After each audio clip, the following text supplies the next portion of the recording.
Welcome to this live recording of the Good Fight podcast.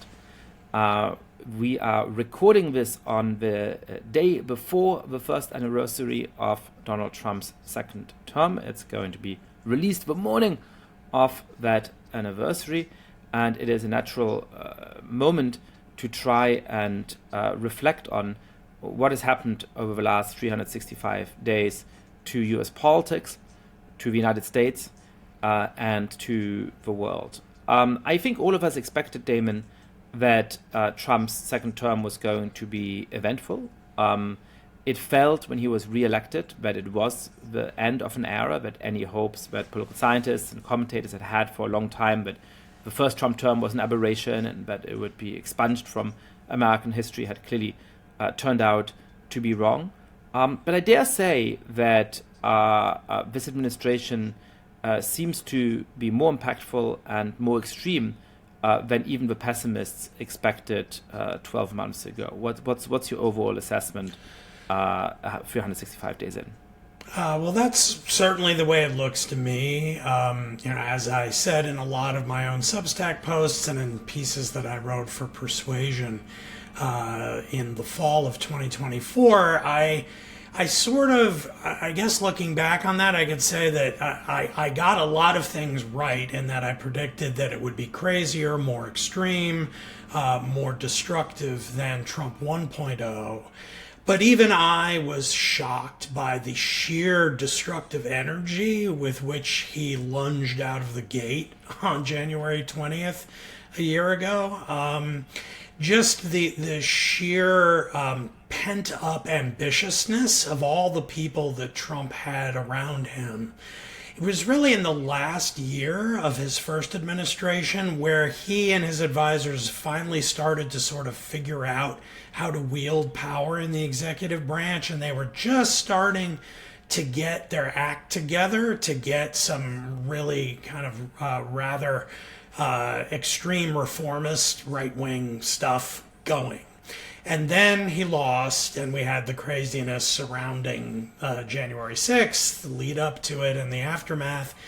And then a short period where it looked like Trump was going to be history, and then he very kind of quickly over the next year or so showed that he still controlled the base of his party and was going to be president again, or at least the nominee again if he wanted it, and he did, and here we are. But what happened over that intervening 4 years is that the people who had finally figured out how to break shit, if you will, sort of coalesced around Trump. They figured out an agenda, figured out who would do what, and the second he was back in the White House, they hit the ground running, and they're still running. If anything, there might have been a bit of a lull late in 2025 where like his polls started to sink with the whole shutdown drama, which was very much a kind of pre-Trump phenomenon, the whole drama of Republicans shutting down the government because they don't want to pass any spending bills. This dates back to like the Tea Party era of 2011 to 13. That happened a lot.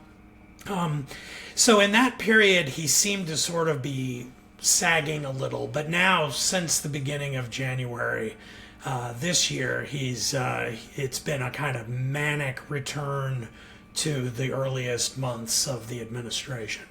Yeah, that's a very interesting point that he obviously came into office with this manic activity, with a record number of executive orders, with DOGE, with some of his announcements about foreign policy, with obviously the intensification of funding and then action for deportation procedures, for security of the southern border.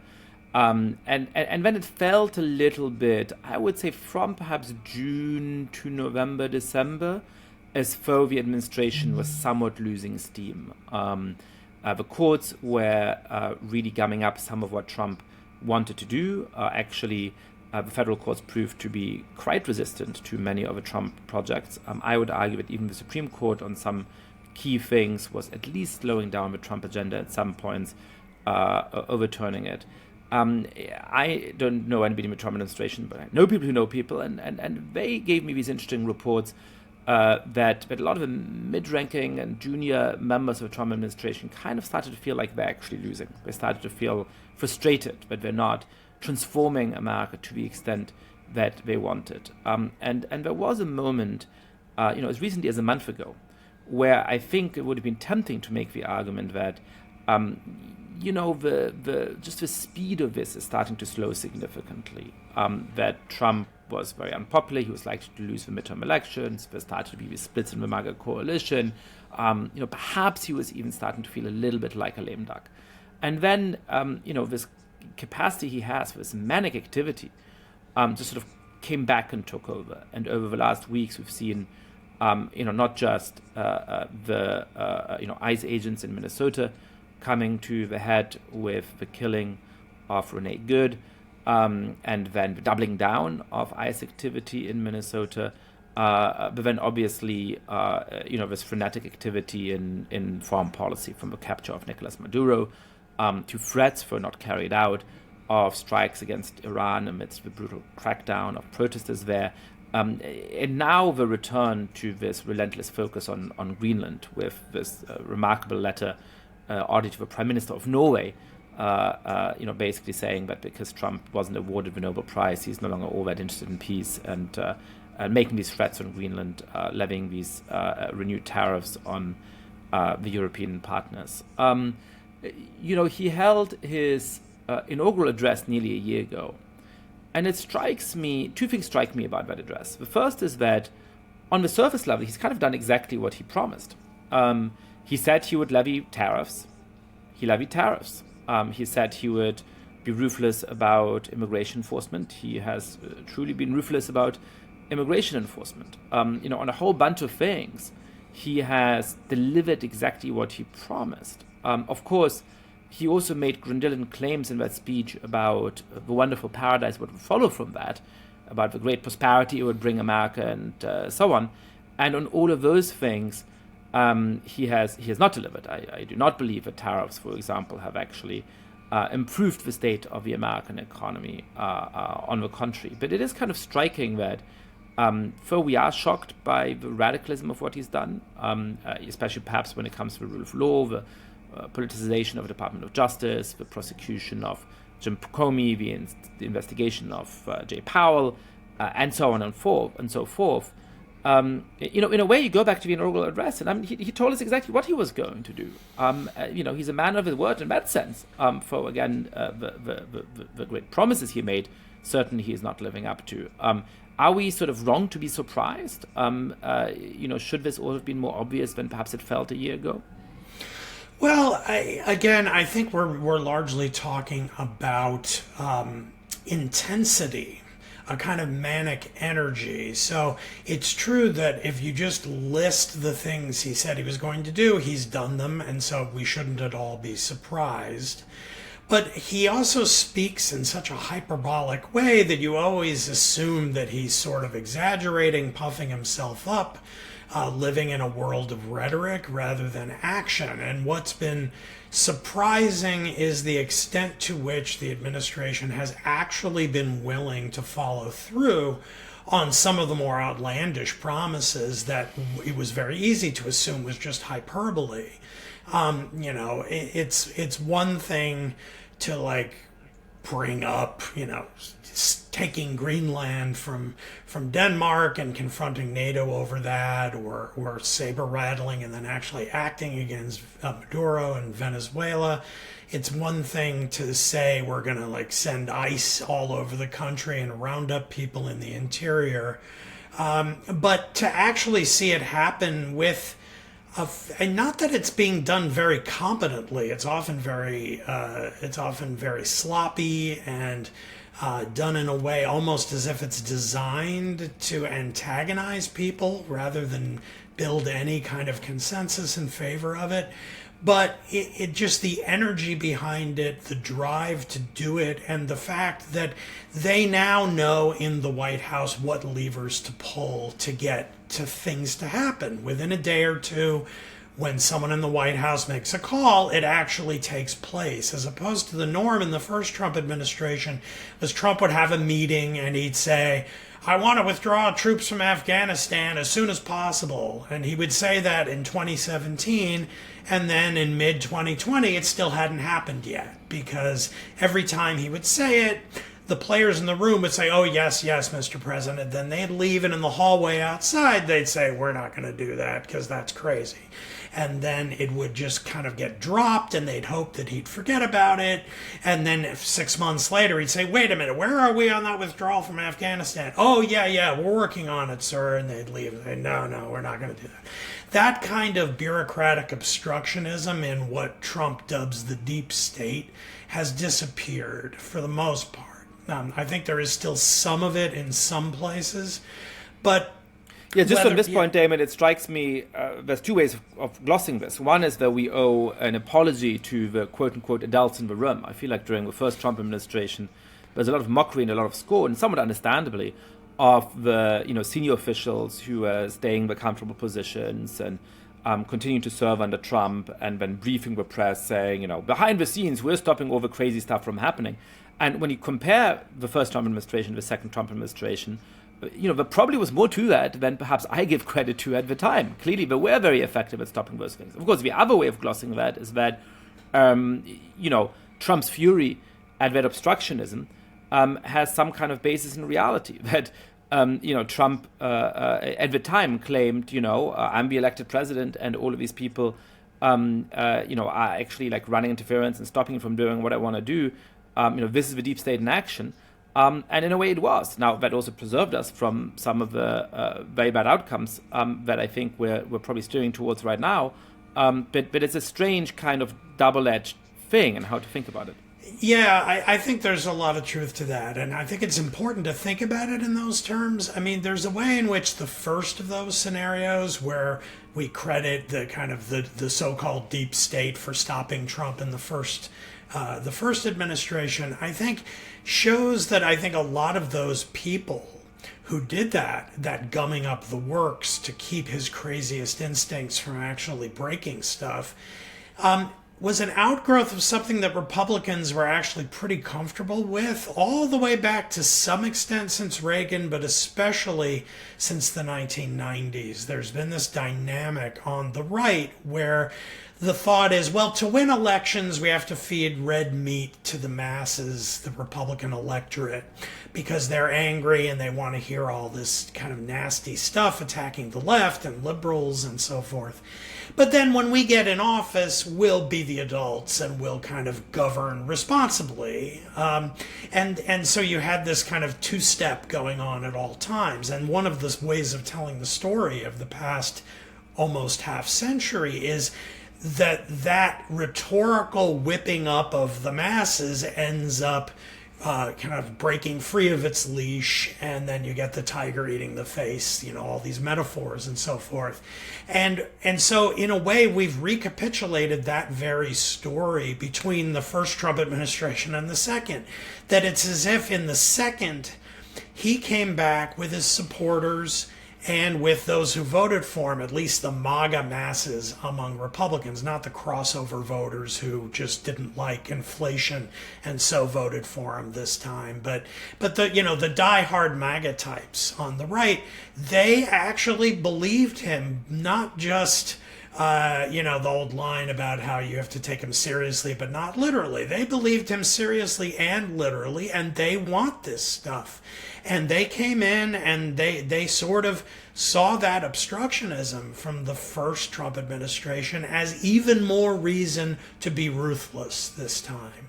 To say, in effect, if Trump says we're going to do X, we're going to do X as soon as possible, because that's what the people voted for, that's what they expect, and we're going to get it done. Now, the problem, which maybe we want to pivot to a little bit on the economy, is that he made some promises there that were never going to happen. He's not going to lower grocery prices. The only way to do that is deflation, which would actually be worse than inflation for the macroeconomy. So there's nothing the president can really do. I mean, you can do things to try to decrease inflation, and inflation itself is not that high, even with the tariffs. But to actually lower prices is, you can lower gas. And the funny thing is that his conflict with Jay Powell is all about the fact that Trump wants to lower interest rates faster than Jim Powell does. There's a partisan political logic to that, which is that low interest rates juice the markets, and if you want to feel like the economy is roaring hot while you're in office, then there's a reason to want really low interest rates. But of course, low interest rates lead to inflation rather than deflation. So exactly, the pressure he's putting on Powell to change monetary policy goes directly against the promise, which was also core to that inaugural address that we talked about earlier, that he's going to lower grocery prices. So all these different parts of his economic policy are kind of at cross purposes in a slightly confusing way. Yeah, absolutely. I mean, I often think like Trump wouldn't pass a macroeconomics 101 course in college. He doesn't appear, he sees everything through the lens of the fact that he's a developer, a real estate developer. And when you're a real estate developer, the thing you want most of all is low interest rates, because that decreases your costs. Now, of course, it's also true, I think, that for a lot of voters, when they complain about prices, they're not complaining because they pick up the Wall Street Journal and say, look at the actual inflation rate from week to week, month to month. That's not what they're talking about. They just mean that everything is more expensive now. And one of those things is credit card interest rates, car loan interest rates, and mortgage interest rates. And those do make life more expensive. And so Trump is thinking like, well, I might not be able to make grocery prices go down, but I can force Jay Powell to lower interest rates, which would lower all of those rates that consumers are seeing in their daily and weekly, monthly budgets, and would make them be happier with me. And that's a fair point. And there are some genuine economic problems with relatively high interest rates for mortgages, for example, part of which is that if you have a low mortgage rate back from the time when they were available, you're kind of locked into whatever property you're in. If you wanted to move at this point and interest rates are significantly higher, the effective cost would be so much more. But a lot of people are basically stuck in the houses and the apartments, which may be in a locality where they ideally wouldn't want to live. They might want to move to a different part of a country, but the relatively high interest rates make that hard. So that is a fair point. While we're talking about the economy, to what extent, have we already gotten to what the fear has been for the last 12 months, which is a real destruction of a world trading order? I'm struck by the fact that, there's new, unhinged announcements about tariffs all the time for all kinds of reasons. The last is this extra 10% on a bunch of European countries, as a punitive tariff, because Europeans won't just hand over Greenland to Trump. At the same time, it feels like international trade is still happening, that we haven't seen a collapse of globalization, at least over this time frame. Will all of this just take a long time to show its pain? Is it that in 5, 10, 20 years our GDP is going to be much lower than it would otherwise have been, that the sort of process of deglobalization, of countries no longer trading with each other is just going to take a long time as supply chains adjust and so on? Why is it that some of the kind of imminent economic Armageddon, which was predicted by top economists before quote-unquote Liberation Day, hasn't yet arrived? Yeah, it's a good question, and I don't know. I mean, on economics, I am not a great expert, and so I often defer to those I consider to know a lot more than I do. And then when it comes to like longer term predictions, I really can't say.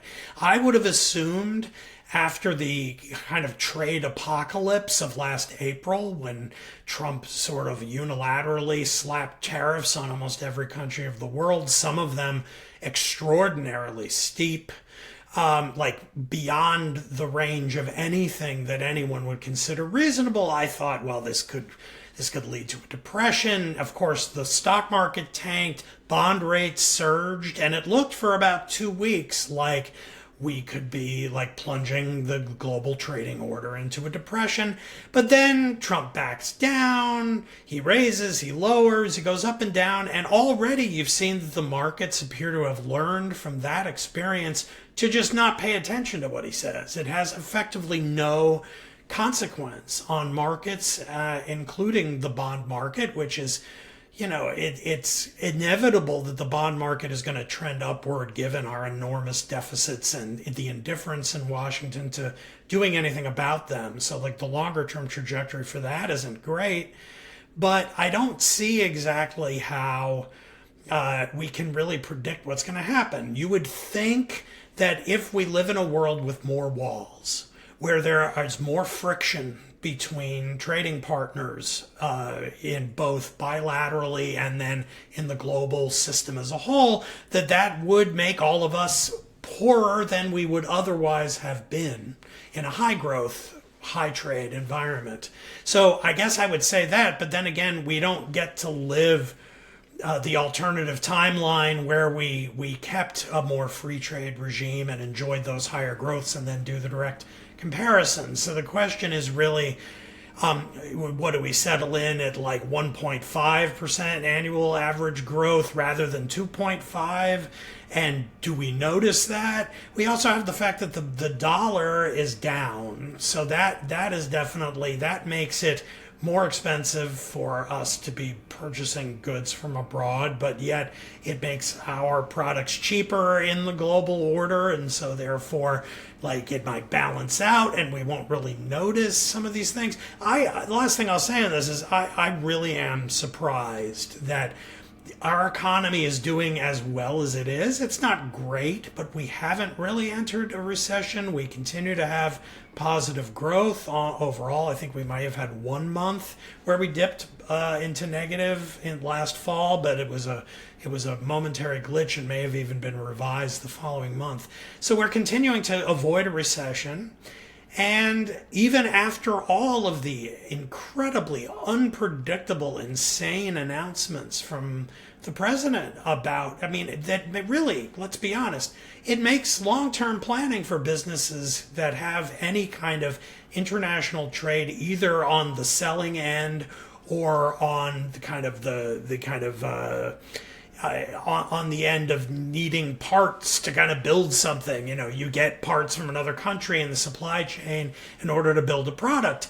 Your calculations of what all of this is going to cost you, what your products are going to cost, and how much you're going to sell based on that price is impossible to make. And I would have assumed, given that huge injection of uncertainty into the system, that we would be hobbled a lot more than we have. And so another element where that happened was the investigation of Jay Powell. There's pretty convincing research in political science that shows that the election of a populist is very bad for your economic performance.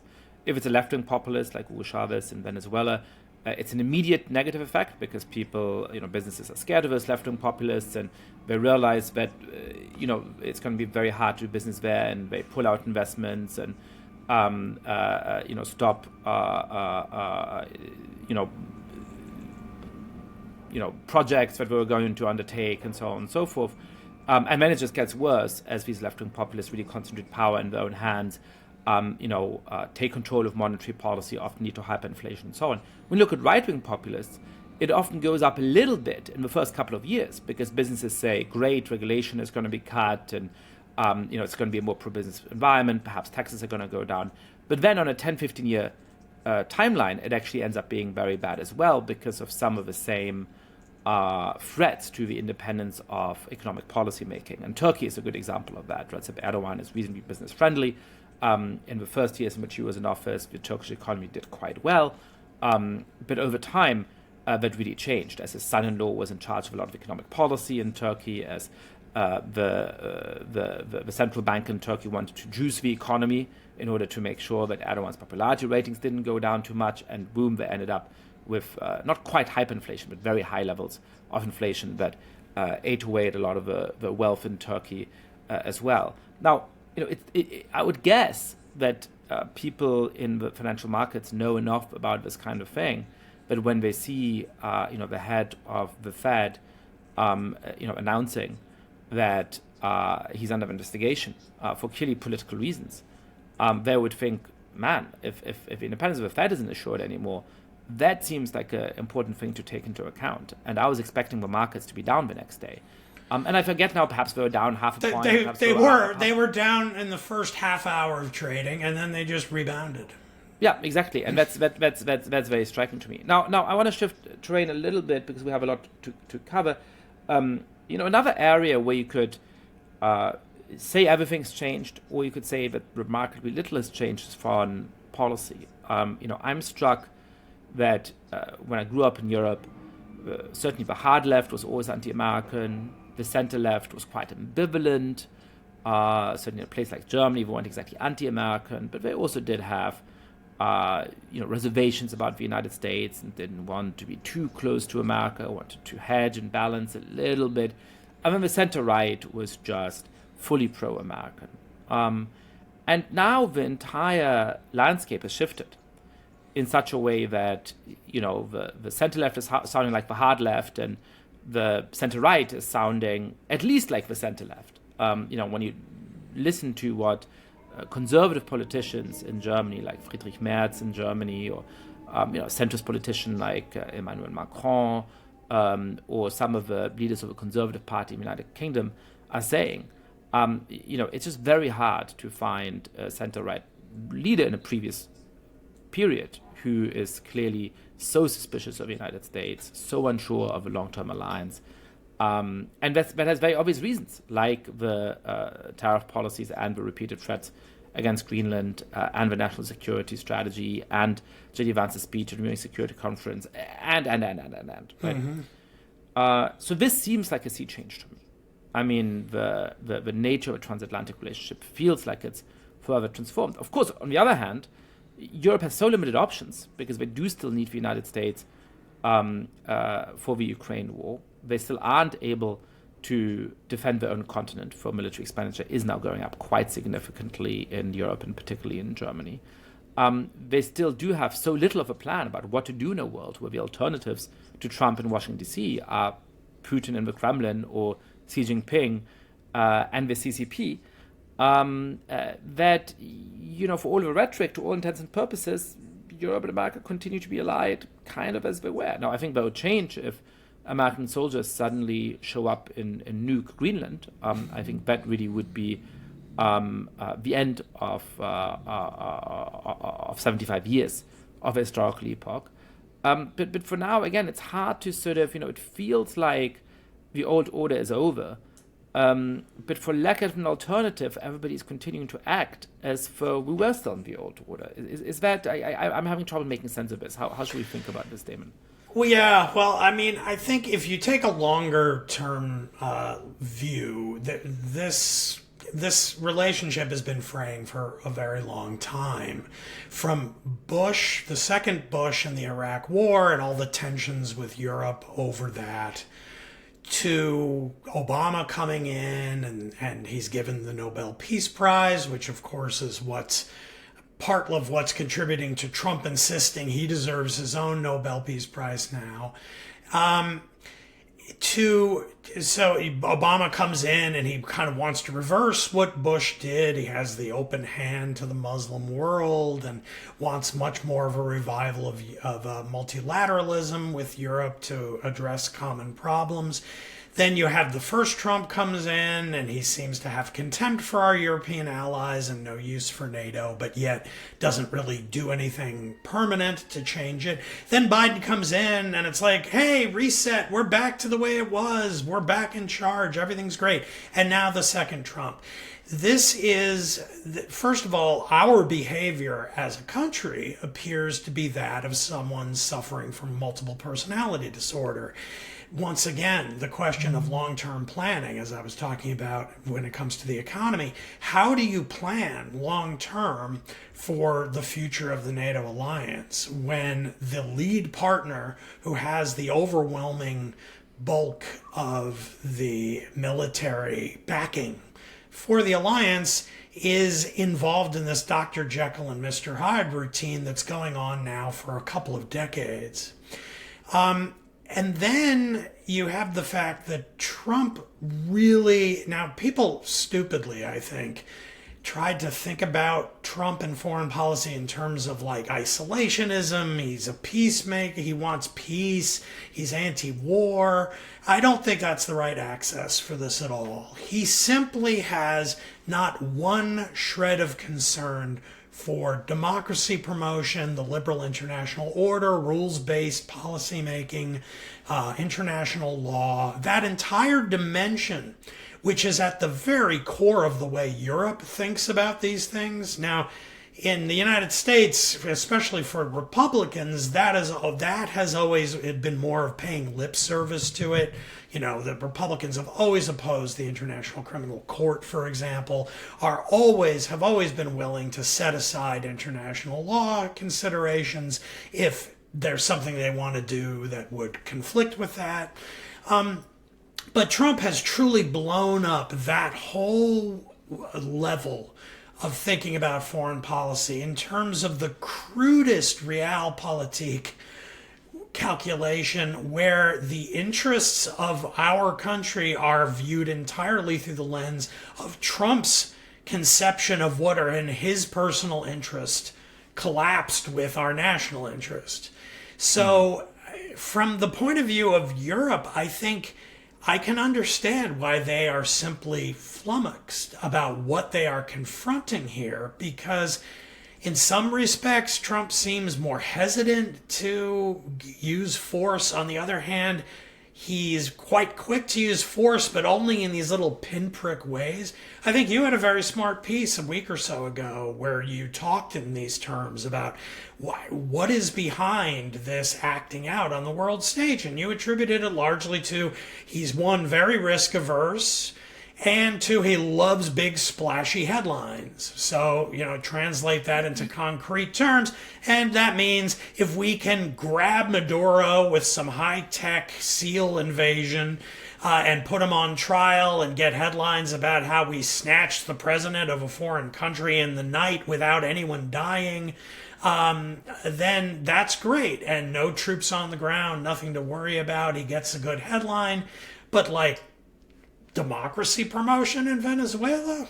No consideration whatsoever. We put in an alternative government that is no better than Maduro's. The only difference being that that government is willing to work with Trump and give him free oil tankers for him to sell on the world market, and then stash the money in an account in Qatar for him to use for his own purposes, which is insane by any reasonable standard of post-1945 foreign policy behavior, but that seems to be where we are.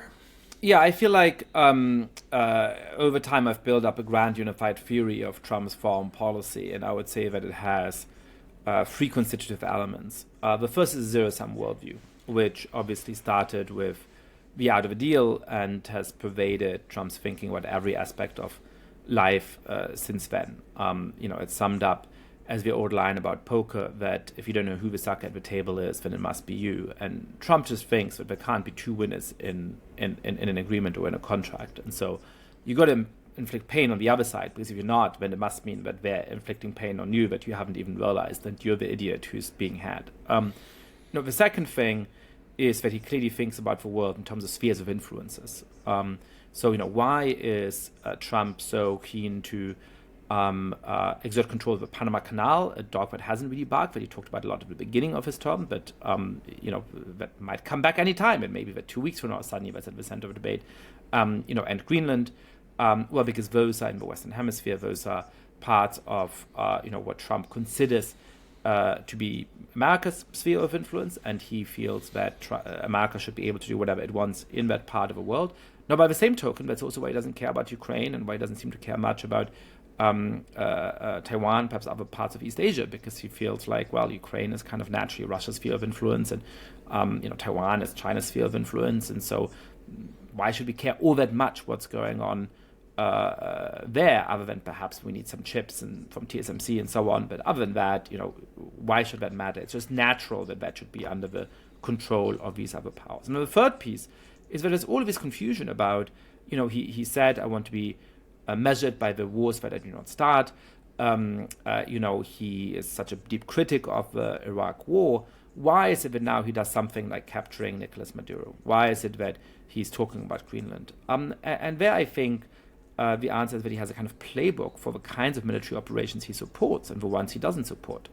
Something that, like the Iraq war, takes hundreds of thousands of American troops on foreign territory that are extremely expensive and at significant risk to American lives, and of course many American lives as well as Iraqi lives were lost in the Iraq war.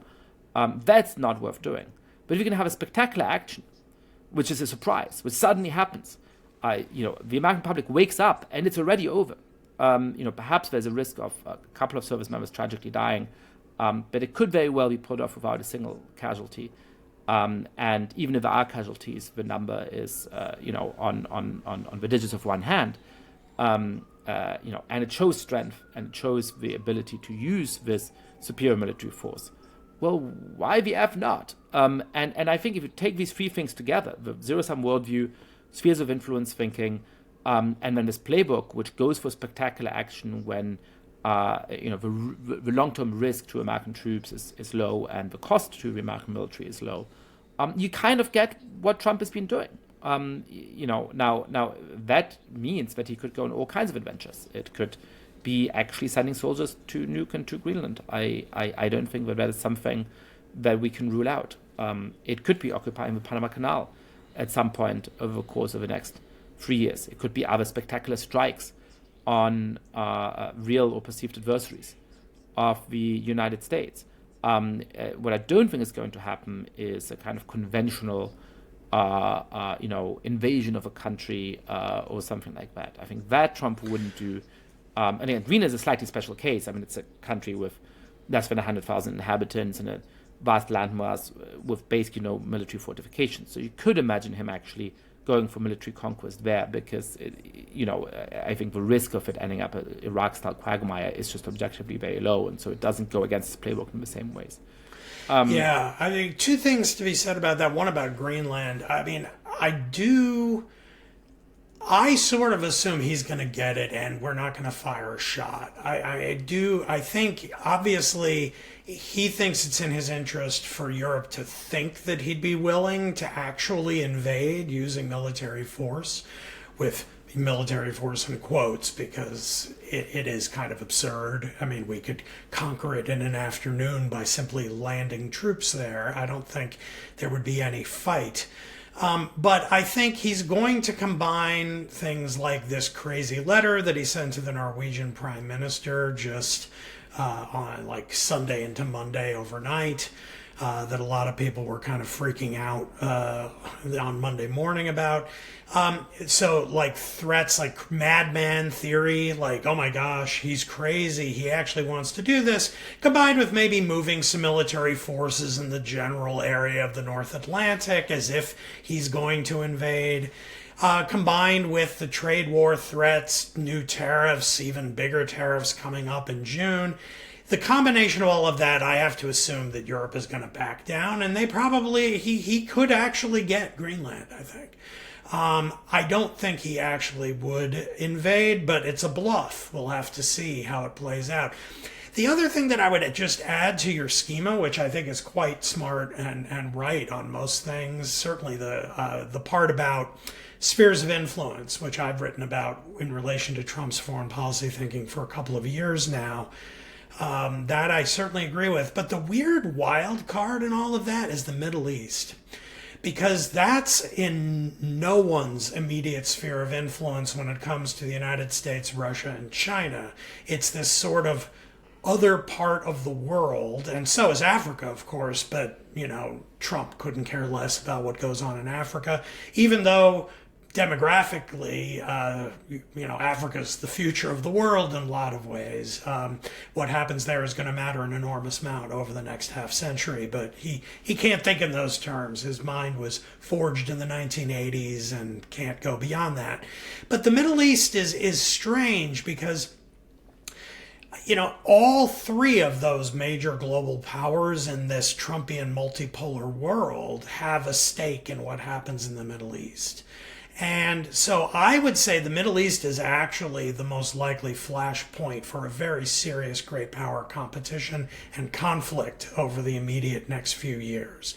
Precisely because Trump has his friends in the Emirates who he's deeply involved with, and they have their interests vis-a-vis Iran. Trump despises the Iranian government, and he's threatened to bomb there, but yet he's backed off from that. It's strangely, fitting very well with your analysis. It was most likely that we would bomb if it looked like they were on their way out anyway. If the protests there had succeeded or were half a day from succeeding, then we would have bombed them. So that why not throw a couple of bombs and lay credit?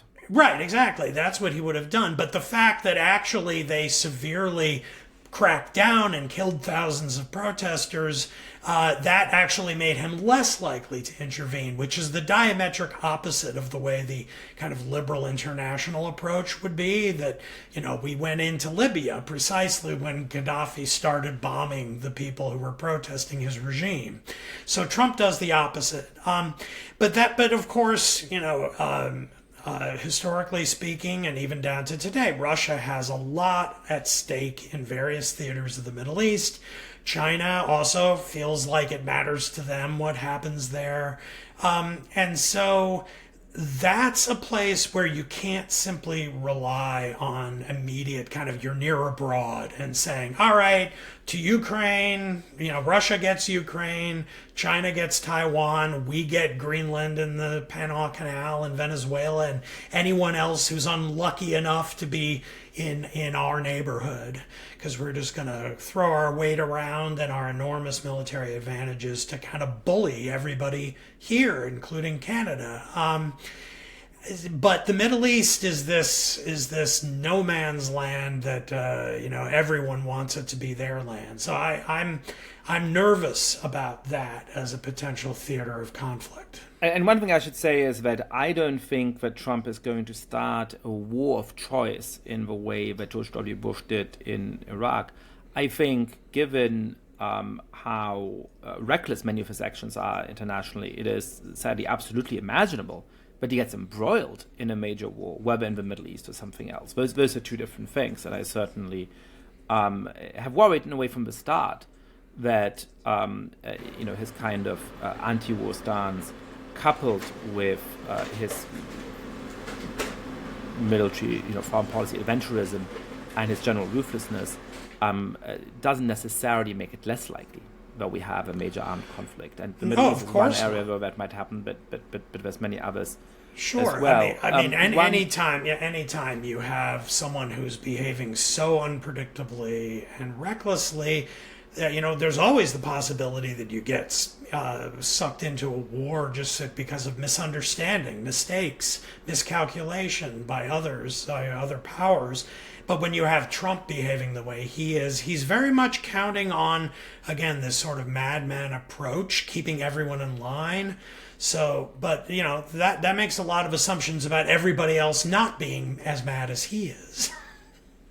I want to bring it back home to the United States for a little bit. We're in this weird kind of place where there was a bunch of elections a few months ago, and as best we can tell, they were counted perfectly normally and ordinarily. In fact, Democrats had big victories, and it does not seem as though there was any kind of concerted attempt to undermine the outcome of those elections. A lot of our courts work perfectly normally. In fact, the rate at which the Trump administration has lost cases in federal courts is astonishing, and it seems likely that the Supreme Court will rule against the Trump administration on some major things, and some big things the Trump administration has already ruled against the Supreme Court has already ruled against Trump. There is still some amount of resistance to politicization of the judiciary. The attempt to prosecute Jim Comey and Letitia James showed the extent to which prosecutors can be appointed to do the dirty job of going after political ends, to which the Department of Justice has deeply broken with its historical norms. At the same time, these lawsuits were thrown out by the courts as obviously frivolous, and neither Jim Comey nor Letitia James are in jail or even in the process of being prosecuted at the moment. At the same time, you have these areas of American life which feel like laboratories in which the rule of law is starting to be suspended. You have the Department of Justice going after people. And even if those suits are eventually dropped, that, of course, has an incredible intimidating and chilling effect. To think that if you happen to become a sufficiently high-profile critic of Donald Trump, you might have to contend with a criminal investigation, even if it turns out to ultimately be thrown out by the courts after, no doubt, many sleepless nights and considerable legal expenses that you won't get back. We've seen freedom of speech rights for U.S. citizens broadly respected in the sense that nobody is in jail because of things they've said, or nearly nobody. But for people who are in the United States on student visas, that looks very different. If they say something that the administration dislikes, they can simply cancel your visa and send you home without any due process, without any reasonable case that you really pose a threat to national security. And of course now, as you've written about vividly in your pages and in the pages of Persuasion, it looks like ICE is being deployed as an agency that effectively is putting parts of Minneapolis outside of the rule of law. Is there still the rule of law in the United States? How bad have things gotten in this respect? How do we maneuver between these different facts that I just recited? Well, my assessment of it is it's a mixed bag, as I think you were just indicating in that list of things. But in general, it's bad. The trajectory is quite bad. I think that ICE is a menace. It is a kind of proto-secret police, sort of like an American Gestapo in the making. Its budget is going off the charts. I believe the coming year's budget for ICE is larger than the budget for the FBI, the Alcohol, Tobacco, and Firearms Bureau, and a bunch of other federal law enforcement agencies combined. This is enormous. This is huge. They're hiring tons of people. As it's been reported, they're hiring people often without proper vetting, and then putting them out there in the field without proper training. They're very, very dangerous. And then, as we saw with the shooting of Nicole Good, when a terrible altercation like that happens, the administration within hours circumvents the possibility of any kind of an investigation, announces ahead of the game that there will be no federal investigation, and the interest of the local and state authorities to conduct their own investigations immediately gets stymied because the federal government refuses to comply and go along with any such investigation. And then, as you noted with the Justice Department, which has really been terribly the Justice Department has been shredded in its norms, and is going to be part of the federal government that will be hardest to fix after this, if it's even possible.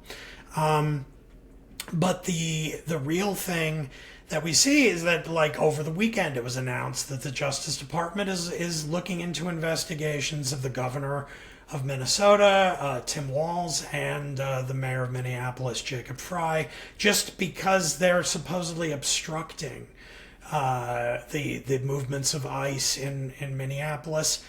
And then over the weekend, you had some, I don't know, because, we're always in a weird funhouse mirror of social media reporting a lot of these things. I haven't seen independent reporting on it yet, but some anti-ICE protesters breaking into a church, disrupting a Baptist church service, looking for evidence that the pastor there is actually working for ICE, and other images of guys standing in their driveways with semi-automatic weapons trying to protect themselves against ICE. Looking at those images, you would think, oh, like America's going the way of the Irish Troubles. This is the beginning of the breakdown of law and order, which Trump is, he's been looking for a pretext to invoke the Insurrection Act from almost day one. And there's some noise out there right now that he's going to do it soon, maybe even today. There's talk of 1,500 troops being flown in from Alaska potentially. So it's all bad. It's really bad. Now, as you say, though, at the macro level of the country as a whole, all of it hasn't broken down. The courts are functioning. It's true that Trump has had some setbacks at the Supreme Court, although I would say on the whole it has been pretty positive for him, especially on the front of unitary executive theory. Like he basically has been winning on everything for that. We haven't seen the tariff ruling yet. Let's see. I suspect they're going to try to have it both ways, say that the way he went about it is unconstitutional, but the fact that the House voted to let him do it means he can get away with it for now, something like that. So I think it's pretty much a mixed bag so far. And part of that is that at the highest level, the Supreme Court, even if they don't agree with everything Trump's doing, they can always choose to kind of rule very narrowly, kind of give him a backhanded win. A lot of the ways in which they've stood up to him had to do with kind of intermediary things, like a lower court ruling, and they permit the lower court ruling's injunction to stand while the case continues to wend its way through the courts for the next year. There hasn't really been a final official decision of the Supreme Court ending a line of cases that just flatly says, no, Trump, you cannot do this. So whether that ends up happening eventually, and then whether Trump accepts it, or if he defies the court, is still an open question we haven't seen yet, thank goodness. But I suspect it will happen at some point. What about the media landscape? There's been some really striking developments, both in terms of acquisitions, in terms of change of personnel at some of the top outlets, like CBS News, change of editorial line at publications like the Washington Post. I think there's real reason why some people are concerned that the media landscape is changing in Trump's favor in a variety of ways. Now, at the same time, I've been in environments where people are afraid to speak their mind and where the media pulls the punches. I remember reporting from Hungary and seeing 13 newspapers all carry identical pictures of Viktor Orban with near identical headlines praising him after some speech or some kind of event. I remember going to the Jaipur Literature Festival in India a couple of years ago, and I'm always thoughtful when I am in a country in which I'm a guest. I don't want to arrive and lecture people on their political system, with limited knowledge of it. And so I made a couple of rather oblique criticisms of Narendra Modi, but I really didn't come in there with guns blazing. And I was really struck after my talk that people said, "Oh, Yascha, you were so brave." And I was, what do you mean I was brave? And I said, the way you criticized Modi, that's really, that would be hard for any of us to do. I didn't expect you to do that. And I was really struck by what I thought were really quite, circumspect, roundabout, implied criticisms, just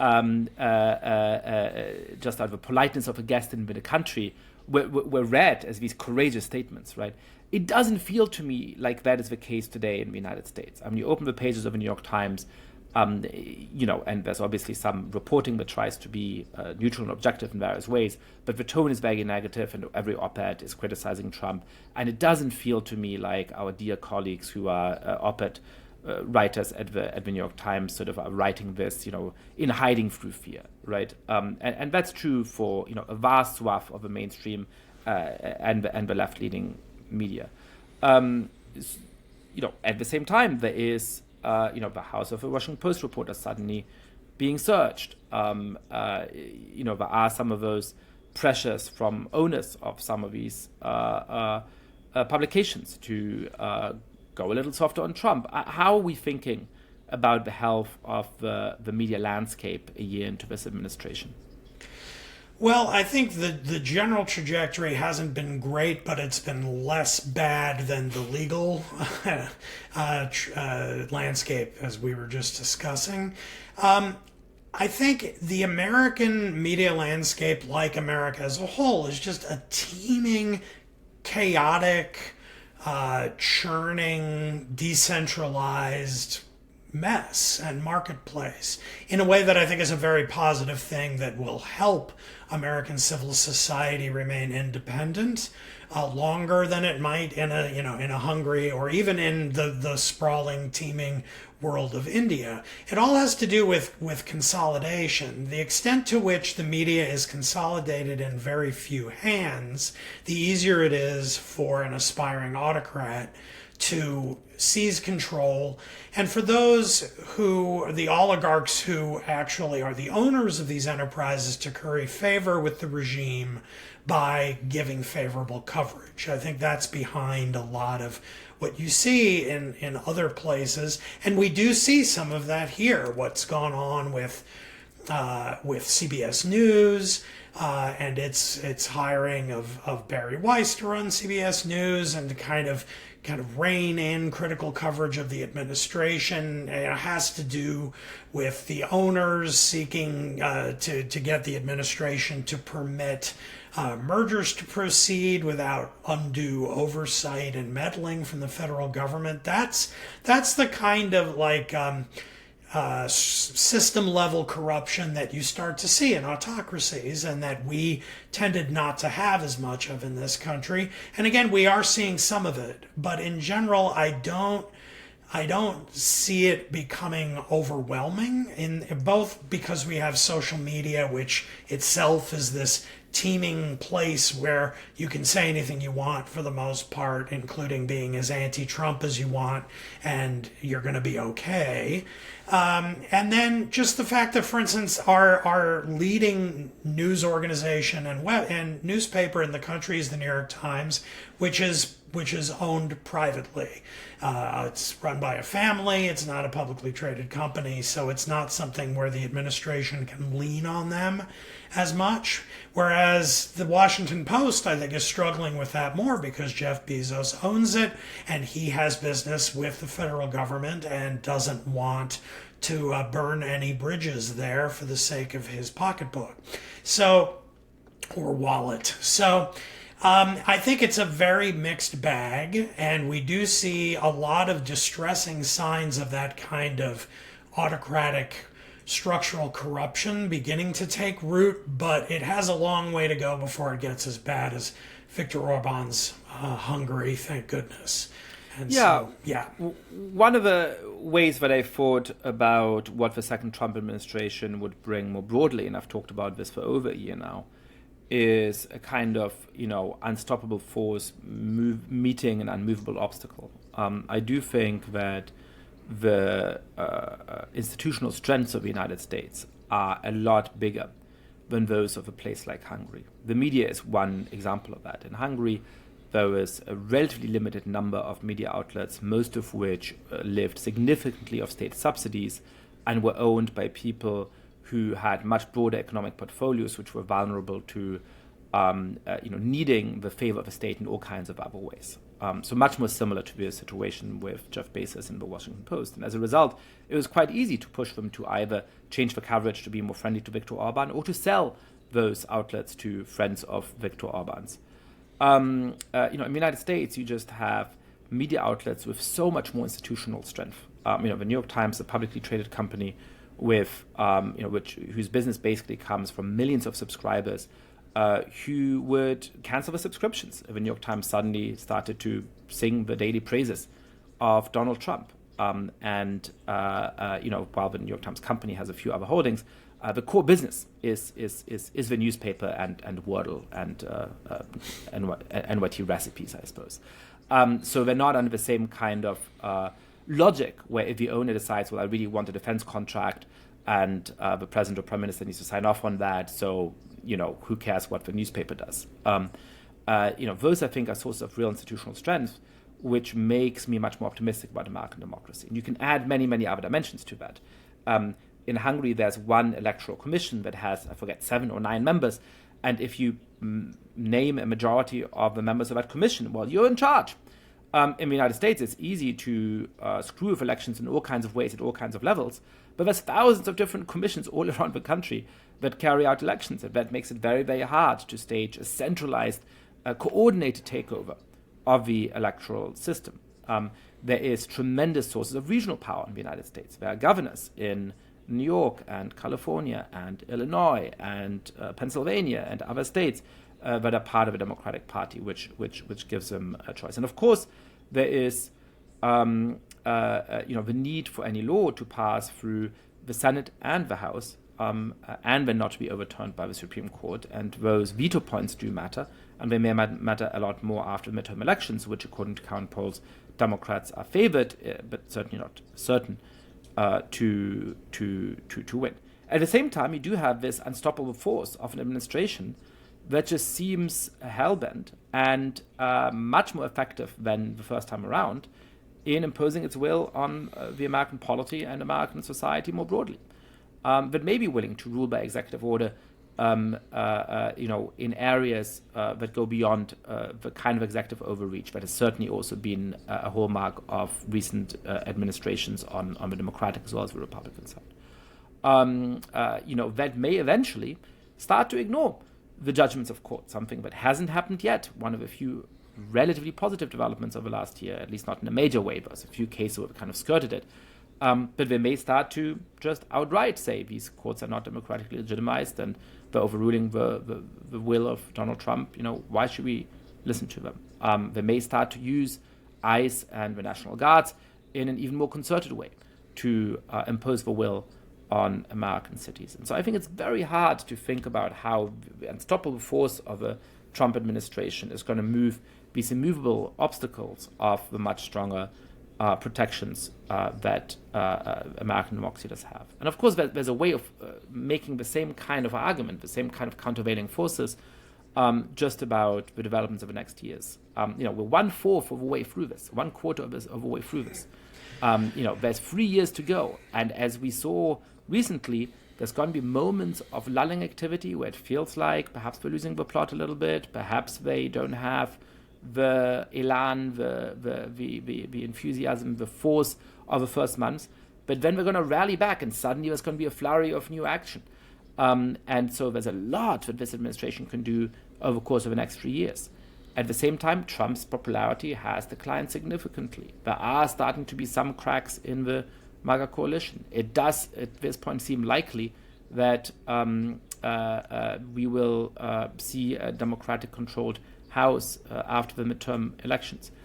Damon, how is the immovable force going to meet the irresistible force going to meet the unmovable obstacle, and what will the result of that collision be?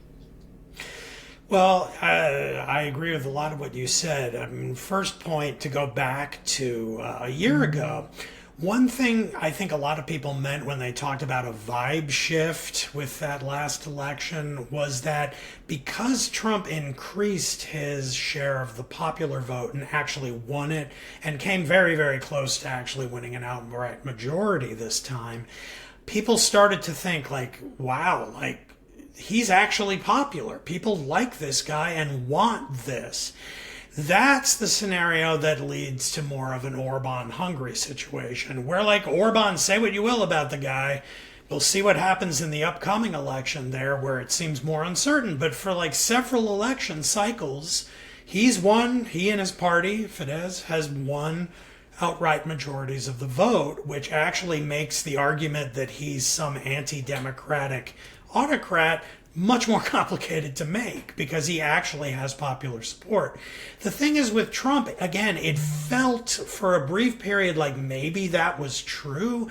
And I for a time wondered, for the first month he was president, what if he actually gains in popularity and has 55% approval? What the hell is he going to do then?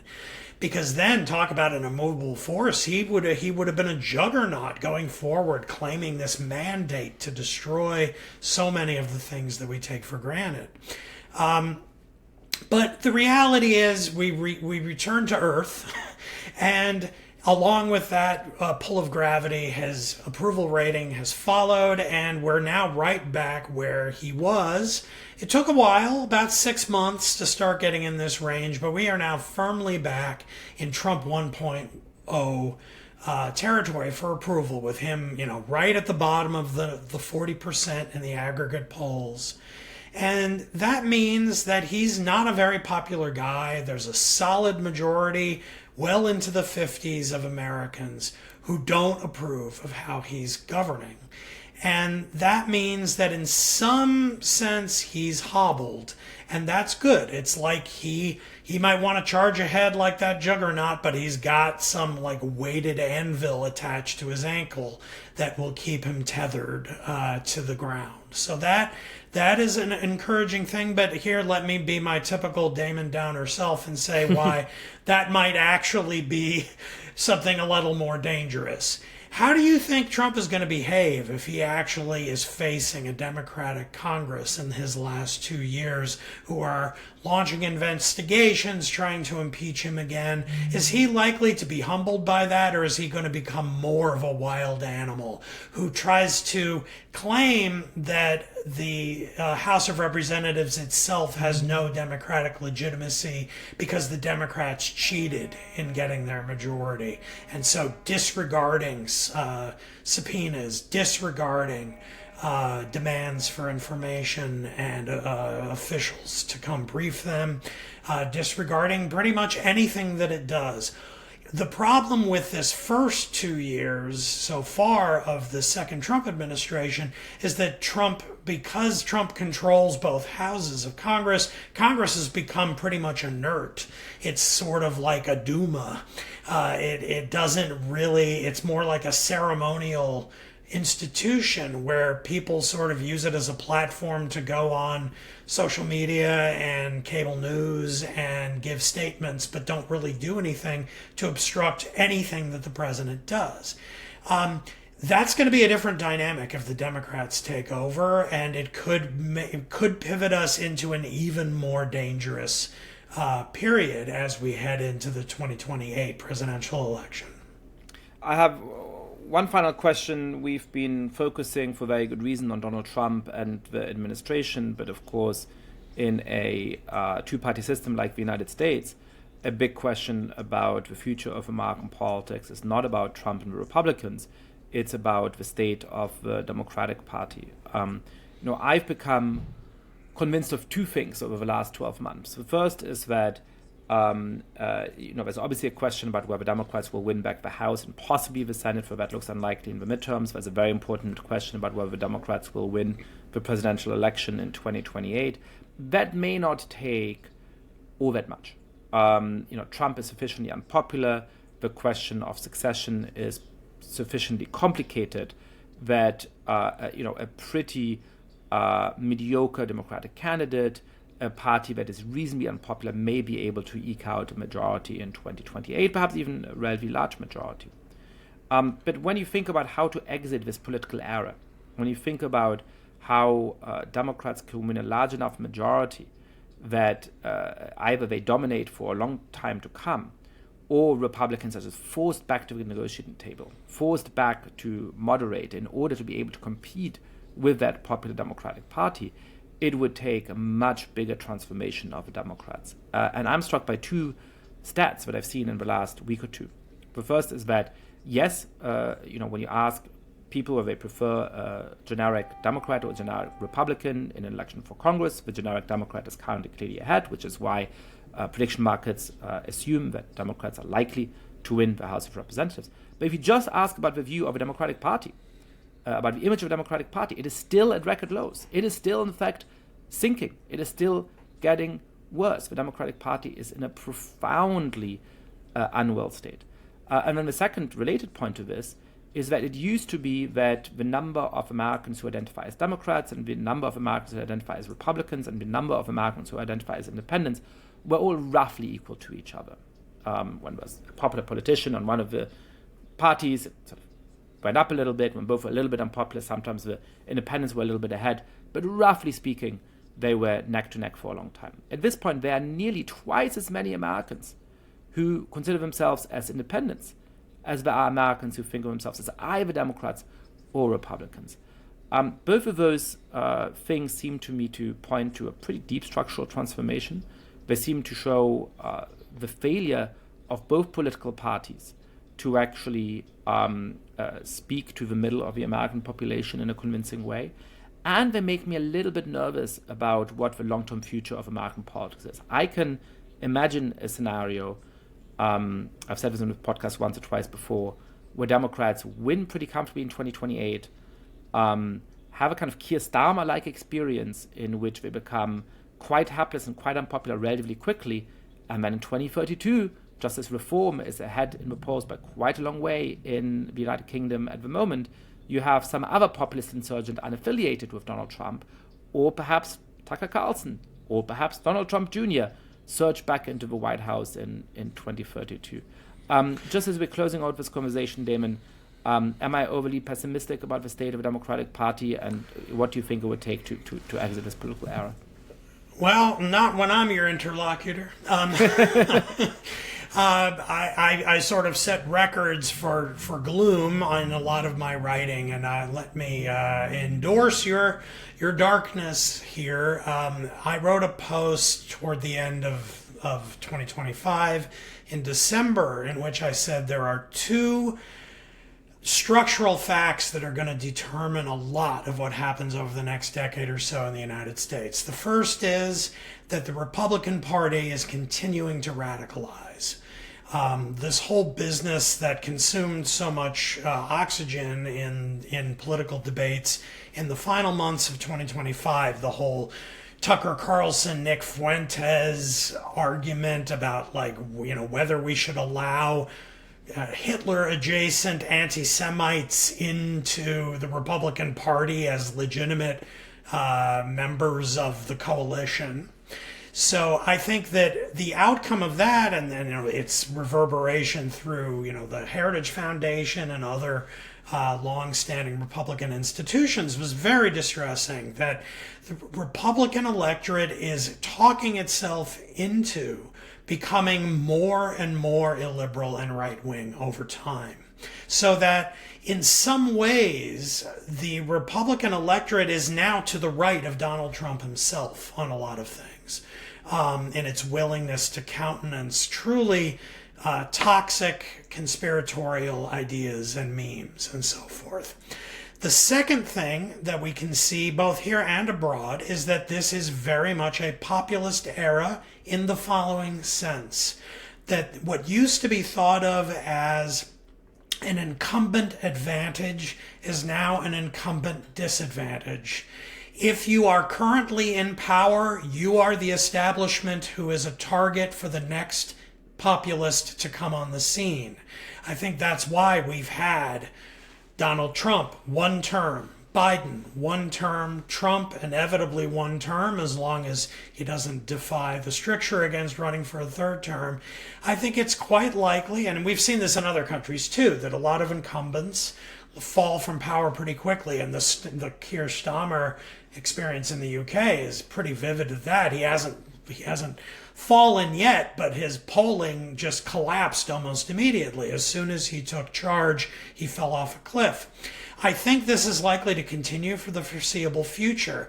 And the scary part of that is that the scenario you sketched is exactly right. It is probably likely that the Democrats will do fairly well in the midterms, and it is probably likely that a Democrat will win in 2028, with a lot of caveats about uncertainty. Is Trump alive?